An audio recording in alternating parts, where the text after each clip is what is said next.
Selamat datang di perkuliahan pemrograman sistem. Pada perkuliahan ini akan dibagi dalam beberapa modul. Pada modul ini kita akan membahas secara overall apa yang akan dipelajari pada perkuliahan pemrograman sistem. Pada pemrograman sistem sendiri kita akan mempelajari beberapa tahapan-tahapan. Ya, jadi sebelumnya Anda sudah mendapat prasyarat mata kuliah struktur data algoritma dan mata kuliah sistem operasi. Pada dasarnya, sistem programming merupakan bagian dari sistem operasi. Namun di sini akan ditekankan kepemahaman di mana kalian diminta untuk dapat mengerti bagaimana proses dan cara kerja suatu aplikasi bisa berkomunikasi dengan sistem operasi dan juga bisa mengakses kebutuhan hardware yang diminta oleh aplikasi tersebut. Ya, jadi tanpa kita sadari bahwa setiap kali kita menggunakan komputer, ada proses di mana komunikasi yang terjadi antara aplikasi dengan sistem operasi di kernel dan juga di hardware. Hal-hal tersebut yang nanti kita akan coba gali lebih dalam di perkuliahan ini.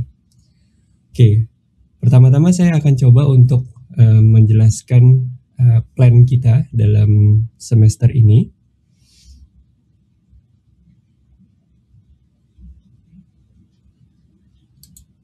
Ya, jadi kalau kita lihat di sini, pertama-tama kita akan membahas mengenai yang namanya system call. Ya, jadi bisa kita ibaratkan system call adalah fungsi-fungsi yang disediakan oleh kernel, di mana nanti aplikasi pasti akan membutuhkan service-service atau layanan-layanan, library-library yang disediakan oleh kernel.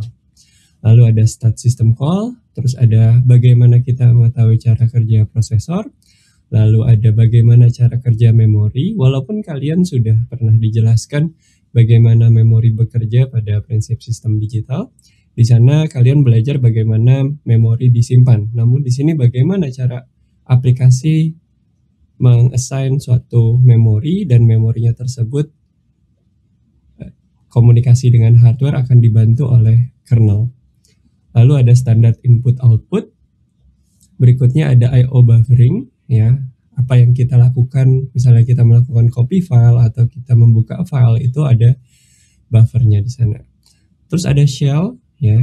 Jadi interface untuk masuk ke dalam suatu bagian terluar dari kernel itu adalah shell. Lalu kita akan membahas mengenai signal, di mana komunikasi antara satu proses dengan proses yang lain bisa kita buat. Lalu ada GNU, ya, GNU Not Unix. Nanti itu ada pembahasan lebih lanjut mengenai GNU Not Unix. Lalu kita akan belajar di sini mengenai file system. Ya, jadi file yang kita bisa baca sekarang di dalam operating system kita itu harus diberikan terlebih dahulu file system. Ya, jadi dia nggak bisa langsung kita baca directly dari aplikasi kita. Lalu berikutnya kita akan belajar mengenai daemon and socket, walaupun nanti di kuliah jaringan komputer kalian akan belajar mengenai socket programming. Namun di sini kalian akan belajar bagaimana socket diinisialisasi di level kernel atau di level operating system. Lalu kita mulai lebih dalam lagi, ya, bagaimana kita bisa mengerti cara melakukan kompilasi kernel dan merubah kernel tersebut sesuai dengan kebutuhan kita. Lalu kita akan belajar di sini boot sequence, ya, jadi sequence dari awal sampai akhir pada saat komputer itu mulai dinyalakan sampai dia bisa hidup. Ya, karena mungkin sederhana, ya, tapi pada dasarnya di belakangnya atau di backgroundnya itu cukup banyak proses-proses yang perlu kita pahami. Lalu yang ke-14 adalah kernel modul. Ya, modul ini beberapa driver biasanya bisa kita pasangkan dan bisa kita unplug dari tempat kita atau dari operating system kita. Lalu berikutnya adalah device driver. Device driver ini ya merupakan salah satu bagian yang nanti kita akan coba explore lebih dalam lagi. Jadi bagaimana kita bisa mengkomunikasikan device driver tersebut kepada satu hardware. Ya, jadi secara menyeluruh ya, pemrograman sistem ini sangat berkaitan dengan operating system dan juga hardware. Namun di sini hardware-nya memang dibatasi tidak sampai kalian melakukan konfigurasi hardware dan membuat assembler code seperti itu. Di sini hanya dibatasi bagaimana kalian bisa mengomunikasikan antara operating system dengan hardware yang ada. Ibarat yang lebih umum adalah kita bisa ambil contoh bagaimana kalian melakukan printing suatu dokumen ya. Di dalam melakukan printing suatu dokumen, di situ ada entitas hardware, printer itu sendiri. Di dalam printer itu ada apa? Ada printhead, ada tinta printernya, ada chip di dalam printhead tersebut, di mana untuk ngeprint ke dalam kertas, ada roller yang berfungsi untuk memutar kertasnya. Lalu kalian butuh suatu komputer dan suatu aplikasi word processor di sana. Ya pastinya di dalam komputer tersebut harus juga ada operating system. Nah, dalam proses kalian melakukan printing, pertama-tama yang kalian tekan adalah kalian menulis di dalam word processor. Setelah itu kalian ketik, lalu kalian tekan tombol print. Pada saat kalian menekan tombol print, di sini proses mulai bekerja. Jadi, aplikasi itu tidak langsung menghubungi printer karena aplikasi tidak memiliki kemampuan untuk membaca device driver yang ada di printer atau mengendalikan roller, mengendalikan printhead yang ada di printer. Tapi semua itu, pengendali itu ada di namanya driver. Sedangkan driver itu bisa diakses melalui yang namanya kernel. Nah, kernel itu berada di dalam sistem operasi. Ya, jadi layanan-layanan dari kernel itulah yang dikonsum oleh aplikasi untuk bisa mengakses hardware. Kenapa saya selalu berbicara mengenai mengakses hardware? Karena apapun yang kita lakukan pada komputer itu sebenarnya kita melakukan accessing hardware. Even kita membuka file itu sebenarnya kita mengakses hard disk kita, ya. Jadi analoginya adalah ketika kita mencoba untuk melakukan printing tadi, yang kita hubungi atau yang aplikasi hubungi itu adalah sebenarnya adalah kernelnya. Di sana di kernel tersebut sudah ada driver yang berfungsi untuk mengendalikan roller, yang berfungsi untuk mengendalikan printhead. Ya, jadi itu adalah contoh konkret mengenai implementasi sistem programming. Ini adalah referensi yang kita pakai. Buku yang kita pakai di sini adalah Linux Programming Interface. Jadi buku ini bisa kita bilang bukan buku graphic user interface karena mungkin ada kata-kata interface, namun di sini buku ini mengedepankan kepada interface tersebut adalah layanan, ya, jadi service, layanan yang diberikan kepada operating system dan layanan yang diberikan aplikasi untuk mengakses hardware. Terus ada beberapa tambahan-tambahan referensi yang bisa diakses dari web, ya, ada Linux Manual, ada GNU Coding Standard, bagaimana kita cara melakukan kompilasi kernel, terus ada Linux Device Driver, lalu lanjut lagi ada Raspberry Kernel Compilation. Oke, secara overview, pada modul kali ini kita akan membahas ya secara luas mengenai sistem programming dan Unix. Paling tidak kita melihat sejarahnya secara singkat terlebih dahulu. Lalu kita akan membahas mengenai fundamental mengenai Unix System Programming. Ya, jadi kalau kita lihat dari bagian ini, ya, kita punya yang paling atas itu adalah entitas yang menggunakan sebuah aplikasi, yaitu di sini adalah people, ya. Pada diagram ini, people menjadi hal yang paling diutamakan, ya, karena semua layanan itu melayani user, ya, jadi user oriented. Ya, jadi aplikasi di sini berfungsi sebagai layanan untuk user. Jadi user di sini memakai aplikasi. Di bawah aplikasi tersebut ada compiler, assembler, terus ada loader di bawahnya, terus di bawahnya ada I/O program, file system, ada proses scheduler, library, memory management, dan device management. Nah, di sini peran dari sistem programming itu adalah menghubungkan antara aplikasi, ya, jadi dia jalurnya itu ada di jalur antara aplikasi hingga ke hardware. Jadi di sini ada I/O, ada file system, scheduler, library, memory management, dan device management. Itu merupakan salah satu tugas dari sebuah sistem programming.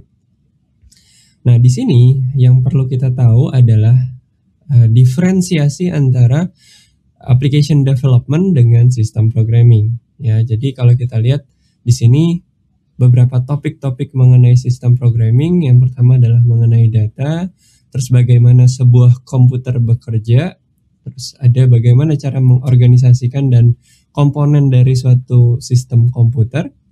Lalu berikutnya ada kita mencoba untuk mempelajari C, terus ada assembly, ya, terus ada basic operating system.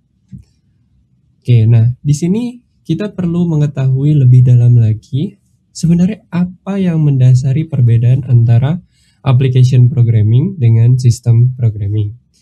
Terdapat hal yang paling kritikal, jadi yang membedakan adalah application programming itu bertujuan untuk memproduksi sebuah software di mana layanan itu user oriented. Artinya kita membuat aplikasi berdasarkan kebutuhan user. Sedangkan pada sistem programming kita bertujuan untuk memproduksi suatu program juga, tapi program tersebut mendukung layanan dari aplikasi ke operating system atau dari operating system ke hardware. Jadi fundamental perbedaannya adalah di mana application programming itu layanannya ke user, sedangkan sistem programming itu layanannya kepada hardware ataupun aplikasi, berbagai aplikasi yang menggunakan. Ya, jadi di situ jelas diferensiasinya. Jadi kenapa suatu sistem programming itu dibutuhkan, ya, karena kita berusaha untuk bisa melayani aplikasi dan juga hardware. Namun layanan itu tidak langsung diberikan kepada user. Ya, jadi kalau kita lihat di sini beberapa bahasa yang digunakan dalam sistem programming, ya, ada pertama ada makroprosesor, ada linker, ada shell, di sana ada make, terus ada beberapa programming language yang menyediakan akses ke dalam sistem. Ya, jadi ada Ruby ataupun Python. Nah, jadi kalau kita lihat dari tren sekarang ini, mungkin umumnya bahasa yang digunakan adalah Python. Namun di sini C juga, walaupun dia bahasa yang cukup lama, dia sudah digunakan hampir 40 tahun lebih, ya. Namun dia memang asal dari sistem programming itu berasal dari pemrograman C. Jadi sekarang pun C juga masih sering digunakan untuk melakukan programming. Nah, di sini kita bisa lihat ada beberapa scripting language. Jadi kita bisa mengkategorikan ada dua jenis language, ada scripting language, ada programming language. Fundamental perbedaan antara scripting language dengan programming language adalah pada saat kita melakukan eksekusi command, ya, atau eksekusi aplikasi. Jadi kalau dari scripting language dia sudah punya interpreter sehingga kita tidak perlu melakukan kompilasi terhadap suatu program, ya. Jadi kita langsung menulis program lalu langsung dieksekusi programnya. Sedangkan kalau programming language seperti Java, terus C++ atau C, kita perlu melakukan kompilasi terlebih dahulu. Ada kompilator di sana, baru kita lakukan eksekusi. Ya, jadi ini adalah perbedaan antara scripting dengan programming language. Ya, jadi perbedaan lagi adalah biasanya scripting language itu digunakan untuk backend system atau bisa dibilang yang tidak memperlibatkan user interface atau tidak terlalu memperdulikan object oriented juga. Biasanya scripting language itu digunakan untuk scripting, untuk mengakses suatu hardware, ya. Namun programming language biasa digunakan untuk penggunaan user interface dan object oriented. Ya, kalian bisa cari atau gali lebih dalam lagi apa itu perbedaan antara scripting dan programming language. Lalu berikutnya ada beberapa tambahan-tambahan platform seperti IDE yang berguna untuk kita melakukan programming di sana, ya. Lalu di dalam perkuliahan ini, ya, kita akan memakai beberapa program. Di sini kita akan memakai standar shell, bash shell. Jadi nanti bisa jenis shellnya bisa macam-macam, mau bash shell atau C shell atau born again shell di sana. Di sini juga mungkin ada kemungkinan memakai Windows, tapi saya rasa untuk sekarang ini akan lebih baik kalau kita memakai virtualisasi pada Debian. Kalaupun kalian punya host Linux, ya, saya sarankan tidak memakai host tersebut, namun kalian memakai virtualisasi yang ada di VirtualBox-nya. Kenapa? Karena kita nanti akan mencoba untuk mengulik dan mengeksplor kernel lebih dalam, di mana kalau terjadi kesalahan takutnya nanti host system kalian akan rusak. Gitu. Jadi lebih baik kalian memakai virtualisasi pada Linux, memakai virtualisasi yang disediakan VirtualBox. Oke, jadi walaupun Windows juga udah ada WSL, ya, Windows Subsystem for Linux, kalian boleh memakai itu. Tapi ketika melakukan kompilasi kernel atau melakukan eksplorasi ke dalam kernel, saya sarankan untuk memakai virtualisasi. Oke, ada beberapa bahasa pemrograman yang nanti mungkin kita akan coba sentuh, yaitu C. Jadi di C ini gunanya adalah membantu kita untuk mengerti beberapa sistem call, beberapa layanan-layanan yang diberikan oleh kernel, itu kita menggunakan bahasa C. Ya, jadi layanan-layanan tersebut memang dalam bahasa C, tapi kalian tidak perlu takut. C di sini sebagai media belajar kita. Ya. Jadi bukan menguji pemrograman C, di sini kita berusaha untuk mengerti dari layanan-layanan atau library C, di mana library C tersebut mengimplementasi komponen-komponen yang ada di kernel. Oke. Jadi di sini kita akan membahas sedikit sejarah mengenai Unix dan C. Jadi pada tahun 1969, ya, jadi Unix itu dibuat atau dikembangkan oleh Ken Thompson di AT&T Bell Labs. Jadi perjalanannya memang cukup lama, yaitu sejak tahun 1969. Terus 1970 mulai di rewrite ulang dalam assembly, dalam beberapa spesifik mesin. Lalu muncullah pada tahun itu juga ada Dennis Ritchie, dia mengembangkan bahasa C. Ya, jadi sistem programming language, di mana itu menjadi dasar dari kernel Linux pada saat sekarang ini. Ya, jadi tahun 73 itu kernel mulai ditulis di dalam C. Ya, jadi mulai ada C compiler di sana tahun 1984. Lalu tahun 75 mulai muncul namanya BSD, asal mulai BSD, ya, ada VI Editor, ada C Shell, ada Paging Virtual Memory Management, ya. Terus baru 83 muncul BSD versi 42 dengan komponen tambahan Full TCP/IP dan Sockets API. Ya, tentunya kalian nanti akan mempelajari lebih dalam lagi mengenai TCP/IP pada mata kuliah jaringan komputer. Lalu setelah Unix 7 Edition pada 1979, BSD terus dilanjutkan di UC Berkeley. Terus muncullah beberapa tambahan software seperti X-Window, Free Software Foundation, GNU Public License, dan Minix yang paling yaitu Mini Unix. Ini adalah gambaran singkat bagaimana perjalanan Unix hingga sekarang ini masih tetap dipakai di dunia operating system. Jadi di sini mungkin kalian kenal dengan Mac OS, ya. Jadi yang familiar dengan Mac OS atau yang memakai produk Mac itu sebenarnya basic adalah Unix.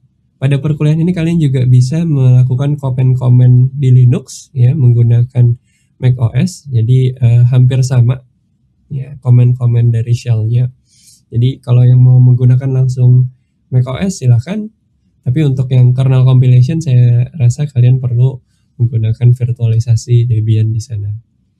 Lalu ada Solaris ya, terus ada Ubuntu sekarang ataupun Red Hat. Jadi banyak sekali Linux varian yang atau distro-distro yang diproduksi yang berbasiskan Unix. Terus ada GNU, ini ada intro singkat sendiri. Nanti kita akan bahas lebih dalam, ada satu pembahasan mengenai GNU atau GNU Not Unix. Ini dilandasi oleh Non-Free for Software Movement, ya GNU, dibuat oleh Richard Stallman, ya. Jadi goalnya adalah Free Unix. Nah, berikutnya yang tadi kita sering sebut adalah Linux. Jadi Linux sendiri di sini diprakarsai oleh Linus Torvalds, di mana pada saat sekarang ini Linux menjadi salah satu operating system yang menjadi basic untuk beberapa server-server. Jadi mungkin kalau kita lihat banyak orang memakai iOS, banyak orang memakai macOS, banyak orang memakai Android, tapi lebih banyak server yang memakai Linux. Ya, jadi Linux ini mungkin kita tidak melihat dari kebutuhan user interface atau melihat end user langsung memakai Linux, tapi mungkin di backend untuk server itu Linux menjadi sangat banyak ya karena kemudahan kita untuk melakukan konfigurasinya dan stabilitasnya. Terus ada network router, terus ada embedded system dan juga Android yang berbasiskan Linux, dan Linux kan berbasiskan Unix. Jadi perjalanan atau sejarah secara singkat ya, perjalanan dari sebuah Unix sampai menjadi Linux dan sekarang berkembang menjadi Android, berkembang menjadi iOS, berkembang menjadi macOS. Nah, di sini kernel ya. Jadi istilah-istilah yang mungkin sering kita dengar di dalam operating system adalah kernel. Nah, di sini kernel bisa kita bilang sebagai core dari operating system itu sendiri. Kalau kita bicara operating system adalah sebuah program di mana ketika kita mau menggunakan komputer, kita memerlukan operating system untuk memanage seluruh kebutuhan ya. Jadi seluruh kebutuhan itu ya misalnya untuk mengakses hardware kita, untuk menjamin security kita, untuk mencoba untuk melakukan konfigurasi network ya, untuk melayani aplikasi kita, itu secara overall dilakukan oleh operating system. Kernel ada di mana? Kernel berada di dalam operating system itu sendiri, merupakan subbagian dari operating system. Ya, jadi namun pekerjaan dari kernel itu benar-benar krusial ya. Beberapa pekerjaan dari kernel yang sangat krusial adalah bagaimana memanage masing-masing proses. Jadi proses yang ada di dalam komputer tersebut diolah atau di-manage oleh kernel. Lalu apalagi yang dilakukan? Dia melakukan manajemen memori. Jadi bagaimana kita bisa memanage memori yang ada di dalam komputer kita. Memori resource yang ada di RAM itu harus diutilisasi dengan cara yang baik. Lalu di sini kernel bertindak sebagai memori manajemennya. Lalu bagaimana kita bisa mengakses suatu file ya? Kita membutuhkan yang namanya file system. Ini juga dilakukan oleh kernel. Lalu bagaimana kita bisa mengakses suatu hardware? Ini dilakukan juga oleh kernel. Bagaimana kita bisa berhubungan dengan TCP/IP ataupun dengan UDP, itu dilakukan juga oleh kernel. Lalu bagaimana kita bisa untuk mengakses suatu file atau bisa kita bilang mengakses suatu hardware, itu semua disediakan API-nya oleh kernel dengan nama system call. Ya, jadi dinamakan ada beberapa modul yang namanya system call. System call tersebut bisa diimplementasi dalam bahasa C dan dia sebenarnya adalah memanggil kernel-kernel task di sana. Ya. Wujud ke dalam aplikasi mungkin seperti library, tapi wujud di dalam kernel dia mengakses device yang ada di dalam hardware kita. Oke, di sini kita akan melihat ya beberapa mode dari kernel, yaitu kernel mode dan user mode. Jadi kita bisa memakai yang namanya command di sini, time, di sini ada real, user, dan sys. Jadi kalau kita lihat di sini ada beberapa informasi yang bisa kita lihat antara kernel mode dan user mode. Kernel mode di sini adalah waktu si aplikasi menggunakan resource yang ada di kernel atau fungsi-fungsi sistem call yang ada di dalam kernel. Sedangkan user mode adalah waktu di mana aplikasi tersebut berada di aplikasi atau menggunakan resource aplikasi. Jadi tidak menggunakan resource dari kernel. Dan juga di sini ada I/O wait, di mana waktu tunggu transfer data di dalam program itu juga kita perhitungkan. Makanya di sini ada waktu real, waktu user, dan waktu sys, artinya waktu sistem. Real di sini artinya adalah seluruh waktu dari berada di user level ataupun di kernel level ditambah dengan waktu I/O gitu. Tanpa kita sadari bahwa pada saat kita melakukan eksekusi program dan mengambil suatu data dari program tersebut, kita ada yang namanya I/O wait, di mana proses tersebut berada untuk mendapatkan data mulai dari hard disk sampai ke memori sampai ke prosesor. Jadi di sini user level itu hanya eksekusi program di tingkat user saja atau di tingkat aplikasi saja. Sedangkan kernel eksekusi program yang berada di kernel saja. Sedangkan untuk keseluruhannya kita lihat yang bagian realnya. Oke, mungkin untuk modul ini sampai di sini dulu. Nanti kita akan lanjutkan pada modul berikutnya. Terima kasih atas perhatiannya.